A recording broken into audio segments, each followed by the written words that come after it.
15,000 hours of coaching and has been supporting both young and senior leaders to develop their own capabilities and to become the best version of themselves in the process. Along with her, as a discussant, Dr. Neha Jain will be joining us from Ashoknagar. She is an IAS officer currently posted in the sub-divisional magistrate in Ashoknagar, Madhya Pradesh. She Sandeep, TV graduated. on करो TV. Okay, let us first have the equipments checked.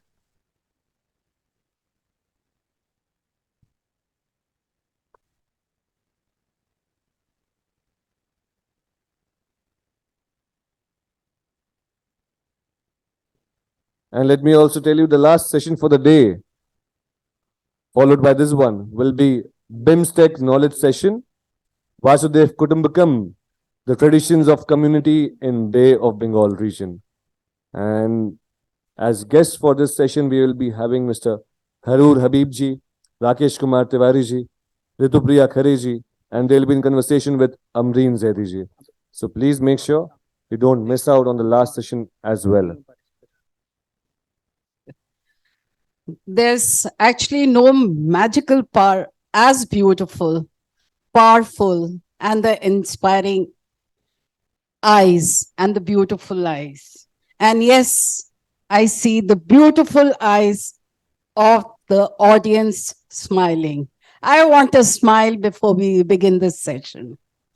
See, this is perhaps one of the last sessions, and I'm sure everybody's tired. Yet, we'll go on a lighter mode. We'll have some fun during this, and we'll have some very interesting people with us. If you judge people, you have no time to love them. You can only understand if you actually go into their boots. And that is exactly what our dear guest today evening is doing. Today she talks about why empathy is important for leadership. She's a natural coach, international best-selling author, a podcast host, a mother, and a global leader. It's my absolute privilege to introduce my guest tonight, Mimi Nicklin. Mimi, what does it mean? It means beloved. And believe me, she's loved all over the world. Thank you very much for having me. It's a pleasure to be here. Known for a breakfast show, Empathy for Breakfast. She is also the founder of Empathy Everywhere, the world's first empathy platform has been established by her by the name Empathy Everywhere. It's really unique. Her book, Softening the Edge, was a bestseller even before it reached the shelves. She has been working across the globe in various capacities to make the world a more empathetic, valuable, and sustainable place. So, ladies and gentlemen, please join me. This is Rashmi Bhargava and Dr. Neha Jain in welcoming the beautiful and utterly authentic Mimi Nicklin in our session today. Empathy as a leadership science. Thank you, Mimi, for joining us virtually. How are you doing? Thank you so much for having me. It's an absolute pleasure to be here with you all. And I'm thrilled. I'm very, very excited to be in India tonight, even if it's from afar. So thank you very much.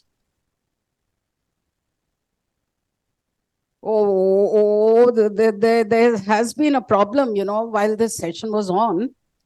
Not on, but while it was, Neha was supposed to be physically present here. I know. And due to work exigency, she couldn't make it. So, small things have bigger tasks, small like me in height. So they have bigger tasks. So I No, had a no. big task to introduce you, which I've already done. So Neha, would you like to take over? Thank you so much. Thank you, Mimi, for joining us. Thank you, BLF team and Rashmi, for gluing this circumstantial crisis for us in such a short time. I'm extremely thankful that I'm still part of this session. Thank you. Wonderful, wonderful. So Neha, would you like to actually take things further? Sure. Now, I think I would request the BLF team to play a small video for the benefit of the audience to know Mimi and her work better. Yeah, let's enjoy the video.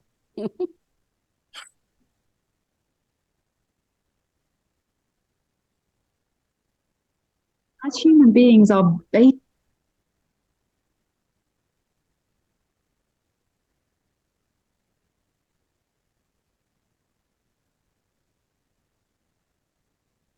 Praveen bhai.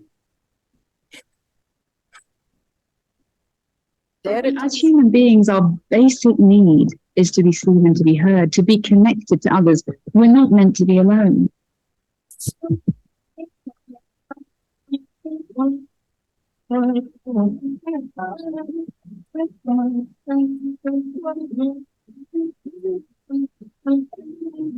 If we are not inspiring the next generation of talent to want to come into organizations and to trust us, that we're able to empathize with them, we're able to understand their reality and help them grow and help them start their careers, then we're really losing before we even begin.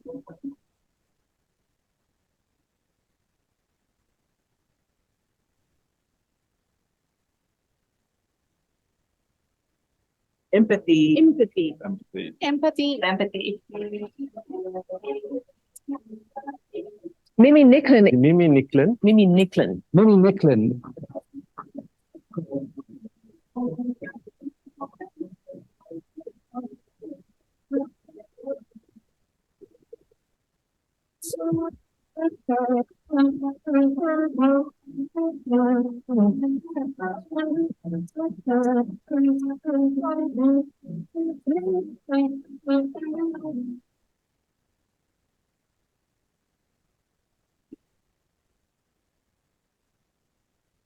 Thank you so much for this video so that, for the benefit of the audience, they could understand the work of her done globally throughout. That was really beautiful, Mimi. Thank you. And now over to the author herself to share a short presentation and actually tell us what empathy is and what do we want to know. Wonderful. Well, thank you so much for having me. And I want to allow enough time for us to have a conversation in this session.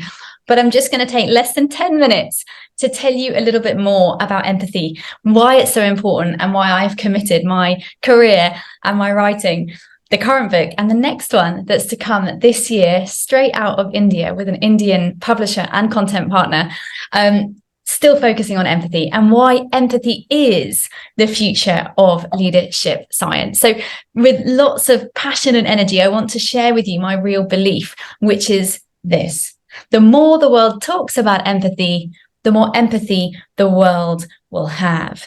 Empathy is a superpower that every one of you in the audience has. The more we raise this conversation, the more chance we have of increasing our empathy levels around the world. Now, why is that important? It's important because of this. We are suffering with an empathy deficit, a lack of empathy across society and across our workplaces and our leadership all around the world. And this has been going on for 30 years. So for 3 decades, we have been losing our empathy up to the levels of 48%. Now, we knew about this around about 20 years ago, just under 17 years ago. President Obama, in fact, before he was president, stood up and addressed his audience. And he said, I know we should be talking about the federal deficit today, But I think we should be talking about our empathy deficit. Now, Obama had recognized all those years ago what this deficit has in terms of impact on our people, in terms of mental health, connectivity, collaboration, connection, our ability to be together. Now, the news is full of China opening up right now. They've still been locked in due to COVID. So we have been stuck in this health pandemic for over 3 years in parts of the world. But the loneliness endemic is far more wide-reaching and responsible for a far higher burden on our healthcare worldwide than any other health issue alone. Our empathy deficit is quite literally plaguing our world.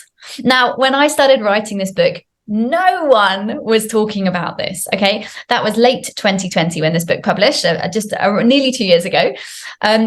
And when the book published, no one was talking about this. And I want to tell you a story. I'm British originally. And when I got my book deal, which for any author out there tonight, or a hopeful author in the future, when you get that phone call and they say, I'm going to publish your book, of course, it is just the best thing that can ever happen.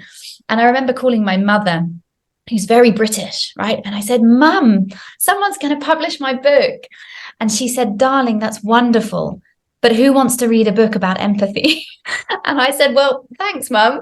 But she was right. Okay. At the end of 2020, no one was talking about this, particularly in the corporate world. But today, this is a trending corporate and political conversation at the highest level. If you Google empathy in the workplace, you will find empathy in tech, in innovation, in marketing, in healthcare, in education, in politics, across society. It is gaining traction all around the world.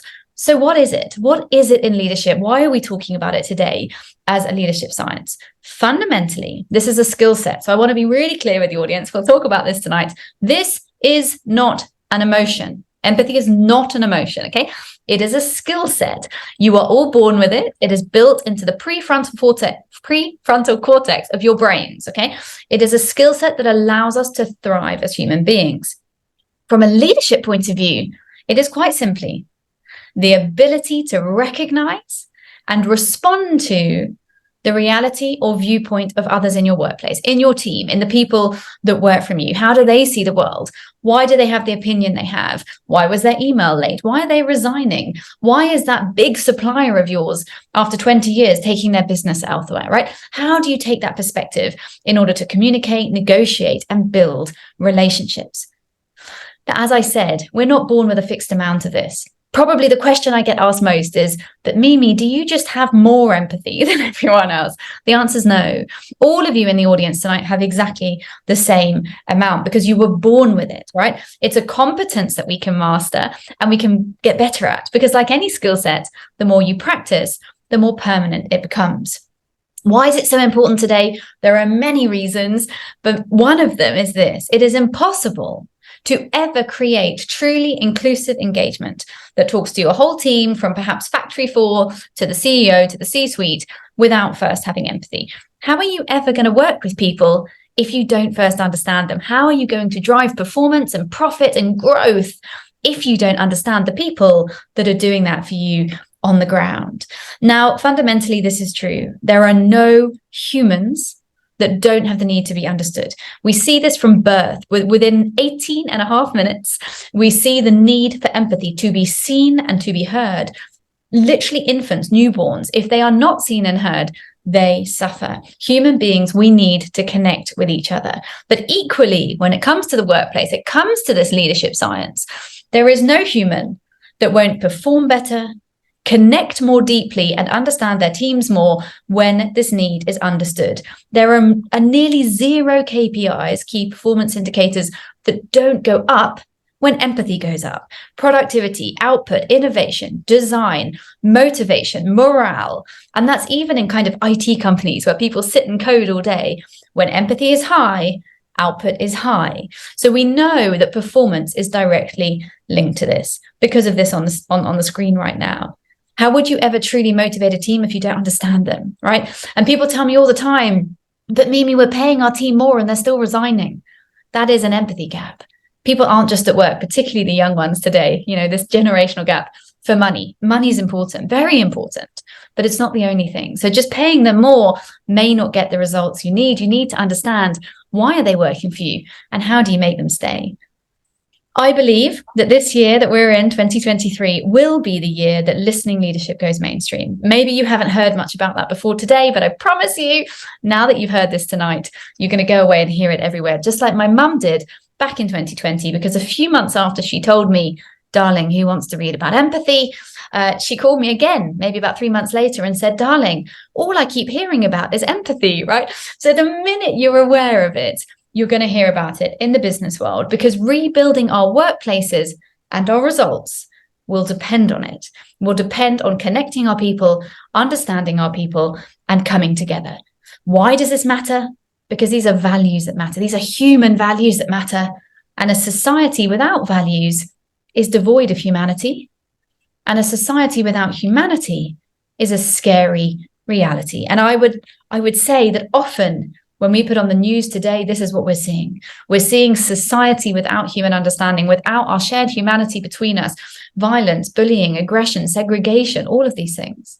We need to ensure that in the 10 years ahead, we rebuild our empathy because of this, because we are all more alike than we are different. And I've spent the last 18 years working around the world, and I know this to be true. CEO or entry-level employee, whatever industry you're in, whatever passion you have, we are all humans, and we are all far more alike than we are different. So the question I would end with is, are you listening? And if not, you probably should be. So thank you very much for letting me introduce my work. And Dr. Neha, I would love to talk about it further. Sure. Thank you so much. I think that was a lovely new thing I learned, the listening leadership. Yes. That was brilliant. And Thank this year it's going to be listening leadership. Neha, are you taking on this question? Yes. Let me shoot the first question to you, because this is a rarely explored topic, and we are going to have the luxury of asking you questions on empathy. So my first question would be, there's a beautiful couplet in your book, which is, let me hold the door for you. Mm. After all that you walked through, it's the least I can do. This, for me, encompasses the spirit of your work and passion for empathy. But my question to you would be, how and why did you choose empathy? Or should I say, empathy chose you? Definitely it chose me. Whenever someone asks me, did you always want to be an author? I say the same thing. I don't feel like I wrote the book. I feel like the book wrote me.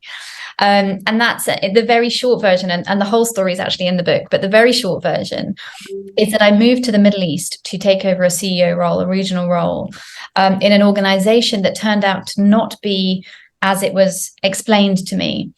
And I was thrown from a very corporate role, like a vice president of something in corporate, to basically being an entrepreneur. And I was entirely ill-equipped to do that. I wasn't ready. I didn't have those skill set. I had a corporate career. And I saw a business coach and I said, please help me work through this minefield of this sort of change of direction in my career. And she asked me about my leadership. And I told her that I led my teams with intuition. And she stopped me and she said, Mimi, is it intuition or is it empathy?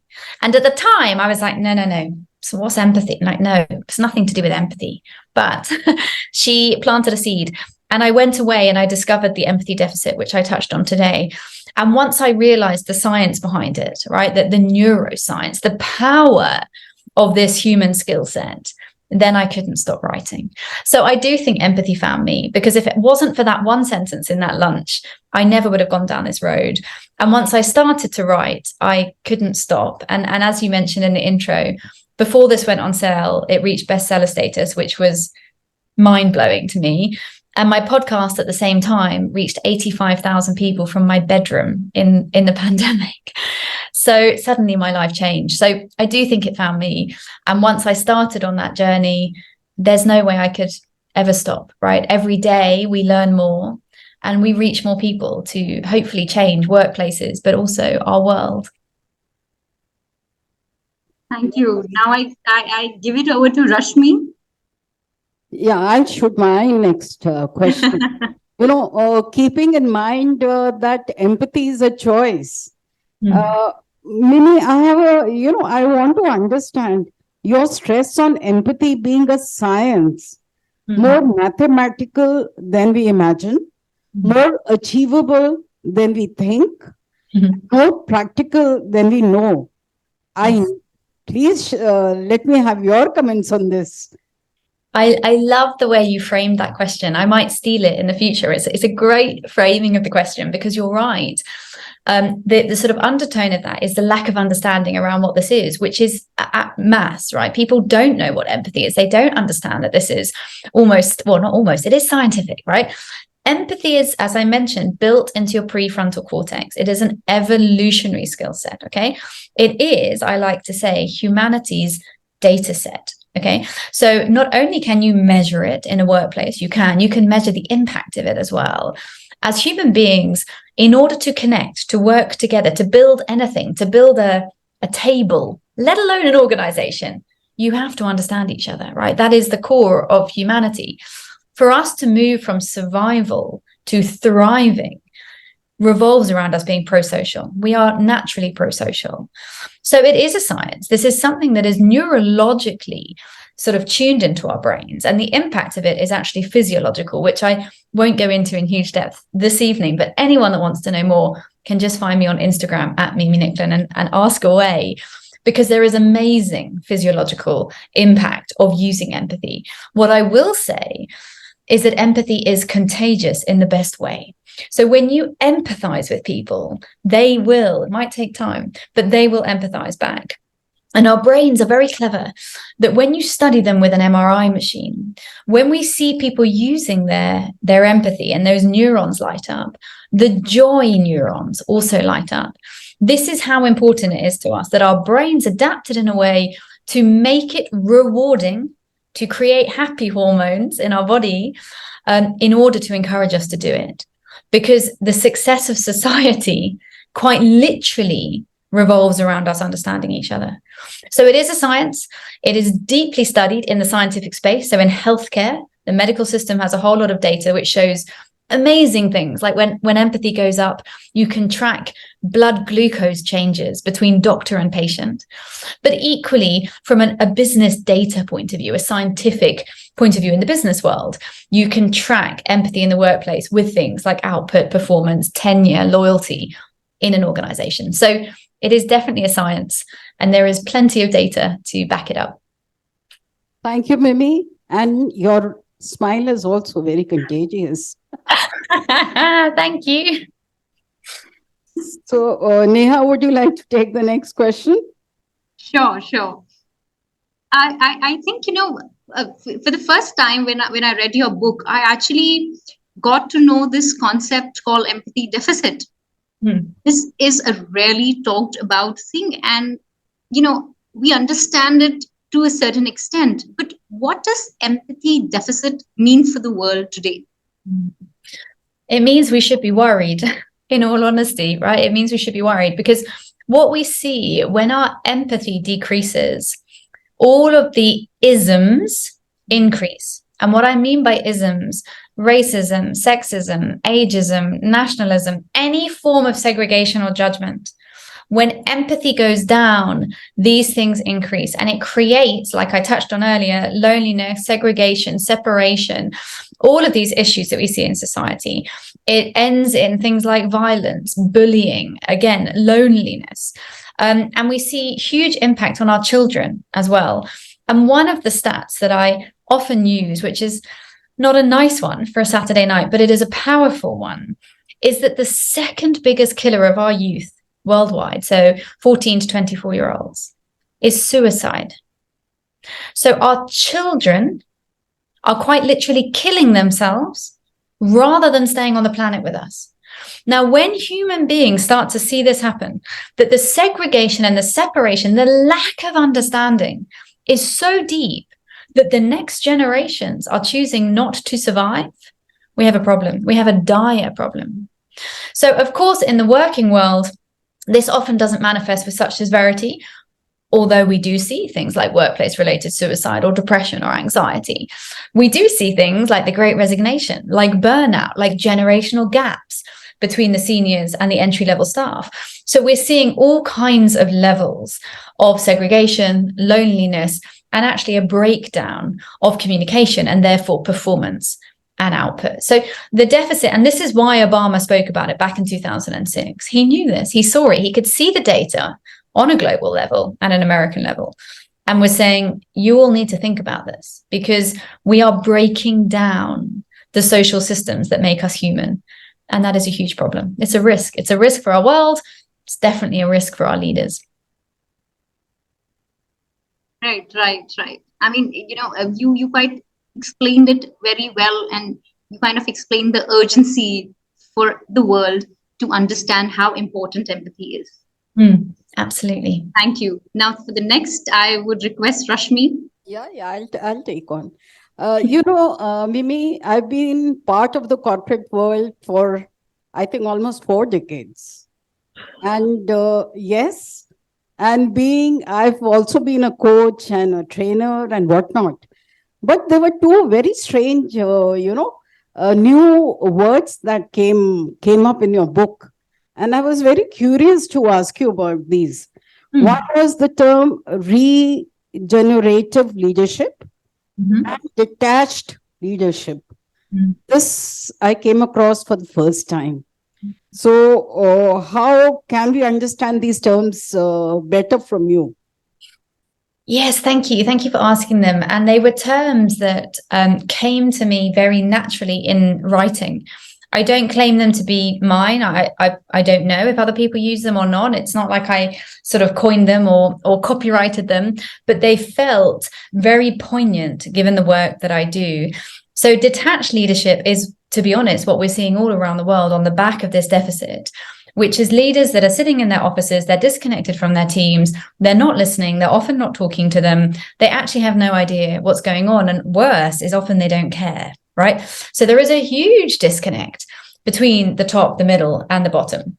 We're also seeing, for the first time in history, up to 4 generations in the workplace at one time. So particularly in South Asia, where we have lots of family businesses, you might have the chairperson, often a man, so chairman at the top, maybe in his 70s, his son or daughter, son of CEO today, maybe in their 40s, their kind of middle management, which might be like late 20s or early 30s, and then the entry level that could be an intern at 19 or 20, right? So these 4 generations have hugely different opinions on culture, life, work. The young ones only want to communicate on WhatsApp, and the older ones want you to talk face to face and, write with a pen. So, there are huge differences in that. And that detached leadership is the term that I coined to explain what's going on, where we're just completely disconnected. Wonderful. The sort of overcoming of that is this idea of regenerative leadership that actually regenerates cyclical, regeneration is a constant process, regenerates our businesses. Some of that is in things like emotional wellness, motivation, drive. We see, as I mentioned earlier, when empathy goes up, people work longer hours out of choice. Some very interesting data out there, which I often use, which shows that when there is a lack of empathy in detached leadership, when there's a lack of empathy, 78% of people, and this was a huge study worldwide, I think it was 6,000 people, 78% of them said they would leave their role, their industry, and their company to find more empathetic leadership, right? So that's 80% of people saying they will leave everything they know, everything, in order to find more understanding in this regenerative system, which builds them as employees, but it also builds the next generation of leaders. It allows us to create sustainably healthy businesses that can continue throughout these generations. So it is a cyclically high-performing system, which is what those regenerative leaders are able to do, because fundamentally they're listening, they're able to continue innovating and evolving. Wonderful. I thought I'll get sandwiched between the 2 videos, but we just have 10 minutes left. So we'll have to quicken up with our questions. So Neha, are you taking on the next one? Yeah, I want to take a very interesting question with you, Mimi. They say the world is built on stories. And when I read your book, extensively you've talked on the symbiosis between the leadership and empathy. Hmm. And can you share, with us your favorite anecdotes of leaders across the world and some interesting stories of empathy tonight? There's so many. What I would like to do is maybe mention my favorite empathy leader, which is Satya Nadella, who is, for those of you that don't know, the CEO of Microsoft. And I talk about him a lot. I've never met him, but I talk about him a lot for a couple of reasons. One, because he is leading with empathy first. He has a book called Hit Refresh, which I highly recommend anyone to read. And in that book, he mentions empathy, I think 52 times. I didn't count that, but somebody did. 52 times. He talks about the use of empathy hugely in there, in terms of culture, in terms of driving Microsoft to $1 trillion in return to shareholders. And in terms of much of their kind of comeback against Apple a few years ago. He is constantly lauded as one of the most successful CEOs in the world. And of course, he's a man, which is very powerful because often, I don't think we're going to talk about it tonight, but often I get asked about women versus men in leadership and whether women have more empathy, which, by the way, is no. Physiologically and from a sort of makeup point of view, there is no difference. But I like to use Satya's story because he's a man. He's a powerful man. He's running one of the biggest companies in the world. And he has a nearly 100% happiness rating amongst his staff, amongst his leadership team. But equally, the business is building and consistently building all the time. And the little story that he talks about in Hit Refresh is when he was very young and he went into Microsoft for the first time. I think he's 22. And he did a whole day of tests, when you go in and they test all of your aptitude and all of these things to get the job. And his last interview of the day was with a senior vice president. And Satya says he went in there ready to kind of write code on the whiteboard and, show his prowess. And the vice president sat him down and he said, Satya, I've only got one question for you. And Satya was like, okay, right, what is it? Ready for some complicated equation. And the president said to him, if you saw a child alone and crying on the road, what would you do? And Satya said that almost instantly, he said, well, I'd call 911, I'd call the emergency services. And the vice president got up and stood Satya up and walked him to the door and said, Satya, if you're going to work here, you're going to need to work on your empathy. And that was his first time when he realized, hang on, what is this and why are they asking me for it? And of course, it's gone on to impact his very, very impressive career and how he runs one of the biggest tech businesses in the world. So I love that story. There are many, and they're growing all the time. As I said earlier, this conversation is trending where we're beginning to see stories come out of workplaces in both ends of that spectrum, positively, like with Microsoft, and of course, negatively, where we're finding businesses that have that lack of empathy, the detached leadership, and they're suffering with things like the Great Resignation, with mental health and misery and burnout and all of these things. That's sad. Particularly since COVID. I think even the audience are now getting curious. So just I would just like to say one thing. Just one answer from you for the benefit of the audience. Can you run through some practices either in personal life, work or relationship that we can follow and maybe become empathetic? Yeah, absolutely. I mean, I think the simplest one for the sake of this presentation this evening, this discussion, is to use the word why. Because fundamentally, curiosity is the backbone to empathy, whether you're at work or in your family or in your community. Understand why. Why did you say that? Why do you think that? Why do you want this food order? Why do you want a promotion? Whatever it is, ask people why would be my first thing. And the second thing is when you've asked them that question, give them the chance to answer. Because often we run in to share our opinions, right? And we love that in India. I've spent most of my career in and out of India, right? We all like to talk a lot. but are we listening, right? Are we really listening to each other? And I often ask the question, are you listening to hear, or are you listening to understand? And that is a very different thing. So be curious, ask why, and then listen to the answers, not your answer, not what your next comment's going to be, but what the person is actually saying. And you will find huge value in your career, in your ability to get promoted, in your fast track to leadership, and in your ability to negotiate and build profitable business. The more you listen, the more data you will have to do better, both in your career and for those around you. Wonderful, lovely answer. So, Neha, do we ask the audience? Sure, I think we should make the floor open for the audience to ask questions to the author. And by the way, I'm quite happy, and I think Indians all over who are watching this live would be happy that you mentioned an Indian origin man for your best example for empathy. I mention it in everything I do. It's not just because I'm in India. Like if you look at my YouTube, I talk about him all the time. He is absolutely inspiring. So I mean, definitely, you know, his There name. is a question coming by. Yes. Yes. Hi, ma'am. My name is Bhakti. Basically, there is a term known as toxic empathy. So, can you just share your views on that? And can you please tell us that how can we get rid of it while empathizing with someone? yes, it's a great question. Thank you. I can only give you my opinion on this. I think that there is a lot of confusion when you talk about toxic empathy with compassion versus empathy. And they're two very different things, right? So empathy is a skill set. There is, for my opinion, there is no way to use a skill set toxically, right? It is a skill set. It's a data set. It's, do you understand the data, which happens to be a human, in front of you?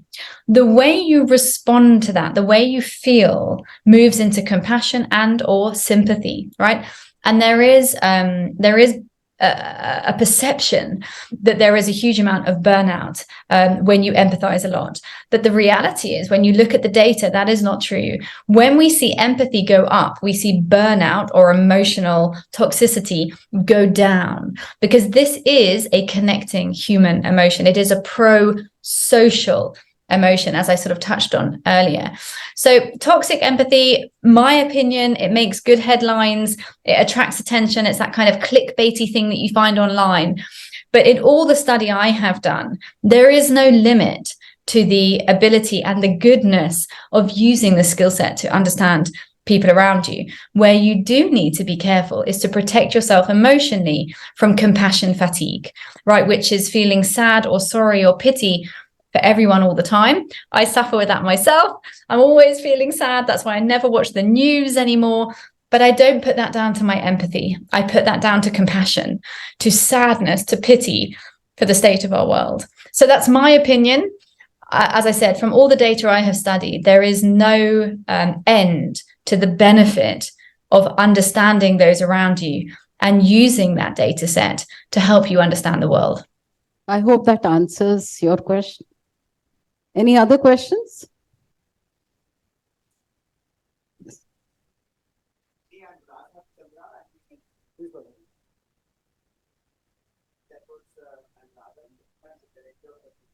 I can't hear. I'm Raghav Chandra, director of the Bhopal Literature Festival. Hi, this was an absolutely fabulous session with you, and let me tell you that this is the first time that we are doing such a virtual session where we have one person who's part of the panel who's there in real. Neha, of course, was meant to be here, but she's got stuck with work, and you there. And I think this will open up doors and opportunities for us to have many other sessions where we are not in a position to have the speaker over directly in front of us. But coming to your absolutely empathetic and powerful presentation and your explanations about the importance of empathy, how do we motivate people who are low on empathy to become empathetic, and those who are low in resources to be more empathetic towards those who have more resources but need some empathy. So normally, it's a power equation where it's perceived that only the rich can help the poor. Can the poor also help the rich? And can you motivate those who are low in empathy to become more empathetic? How can you motivate them? For instance, a child, or as you said, Satya Nadella was kind of persuaded by his senior colleague that, look, I'll show you the door if you're not empathetic. So how does one do that in real life? So they're two different questions, but see if you can. Yes, thank you. Thank you so much. And I'm so pleased that we've managed to make the virtual real life connection work for you all. It's something I've been doing a lot of, obviously, in the last few years. And it's so rewarding for the speaker as well as, I hope, for the audience. In terms of your two questions there, let's tackle the second one first, which is, how do you encourage people that are low on empathy to become more empathetic? As I mentioned earlier, psychologically, neurologically, empathy is contagious. And in fact, you mentioned earlier that my smile is contagious. Smiling is, due to the same neurological reason, it is actually contagious. I talk about it in the book because it's something that we have been tuned through all of our history as evolutionary creatures to respond to, and empathy does the same thing. It is based on mirror neurons in your brain. The mirror neuron, let's see if this works, but I'm sure it will. The mirror neuron is responsible for yawning when somebody else yawns, right? So you know that when you are in a room with someone that yawns, you often yawn in response. And now that I have said the word yawn about 5 or 6 times, somebody in the audience, without a doubt, is yawning, right? It's the same with smiling. It's the same with empathy. Empathy is contagious. The only people that eventually do not respond are people that have a neurological challenge, for example, narcissists, right? So what we've seen as the empathy deficit has increased, we have seen the amount of narcissism increase at an equal level.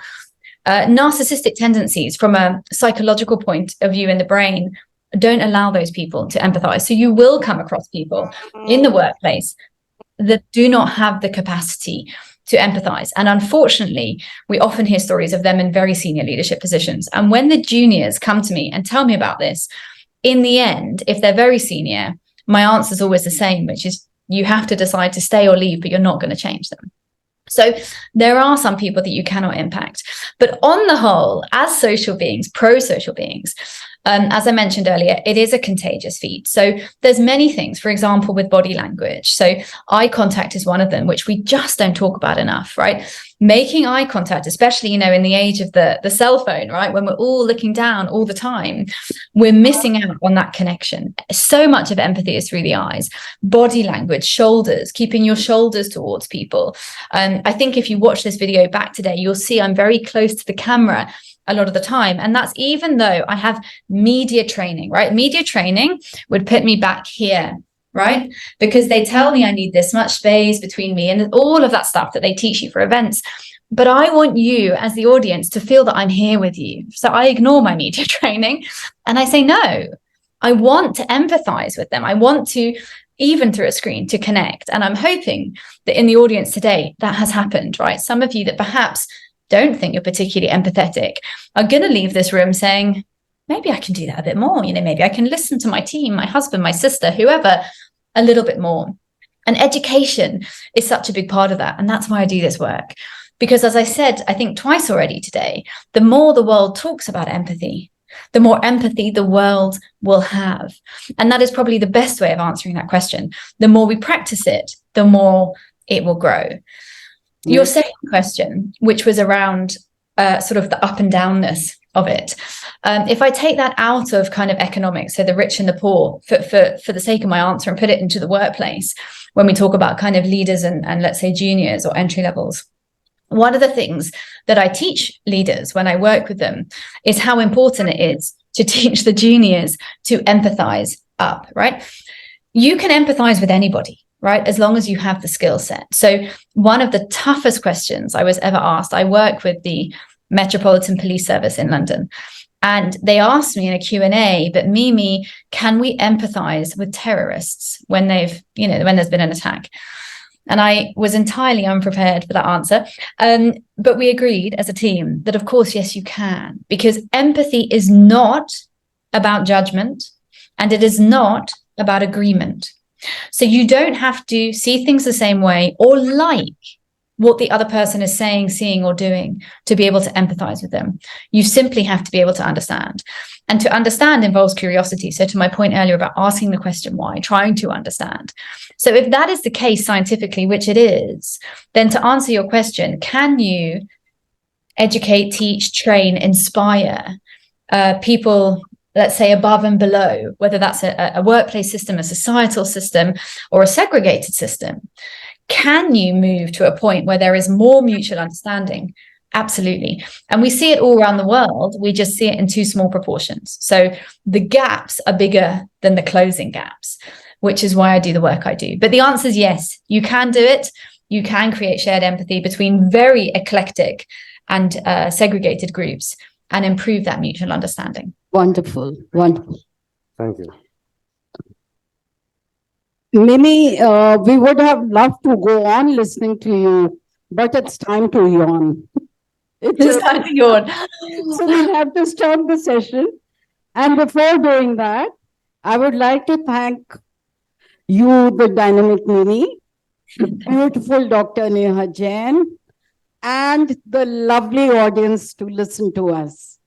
And above all, Mr. Raghav Chandra and Mr. Khandigar to give us this opportunity to bring empathy before the audience.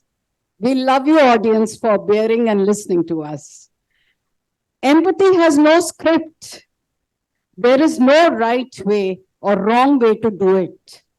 It's simple listening, holding space, withholding judgment, emotionally connecting and communicating that incredibly healing message of you are not alone, and that is empathy. Signing off, this is your host, Rashmi Bhargava and Dr. Neha Jain. Thank you, Mimi. Thank you so much, dear ladies. But just before you sign off, I would like to request Meenakshi Duaji, the member of Society for Culture and Environment, please come forward and present virtually a memento to our guest for this session, Mimi Nicklin, TV host and international coach, and of course, Dr. Neha Jain as well for joining us once again in the in the 5th edition of the Bhopal Literature and Art Festival. So I think, yes. Thank you. So it is not just a virtual representation, but we'll send it over to you in Dubai as well. Thank you. Yes, Thank you so much. I would request Meenakshi ji and Rashmi ji to please unfold the memento. And there you see, it is a picture of a highly endangered bird called lesser florican. And just for your information, we would like to tell you that it was captured by Moneji, who happens to be a Padma Shri awardee. And a beautiful picture right there. It is also the mascot of the Bhopal Literature and Art Festival 2023. I think we should put forward our gratitude by a huge round of applause to Mimi Nicklin, Thank Dr. Neha Jain, and Rashmi Bhargava ji. Thank you so much for being a part of the Bhopal Literature and Art Festival 2023. It was lovely having you. Thank you so much. It's been an absolute pleasure. Thank you very much for having me. Bye. Thank you. Thank you all. Thank you. Take care. Bye. I would just like to extend a little bit thank you to Raghav Chandra sir, the entire BLF team, Rashmi ji for doing this session at the last minute and making all crises fluidly just pass off. And thank you, Mimi, for sharing your years of work in the most fun, fluid, and flattering fashion. Thank you. Thank you all. Good night. Dr. Thank Neha you Jain. very much. Thank you. We hope to see you soon. Bye. Thank you.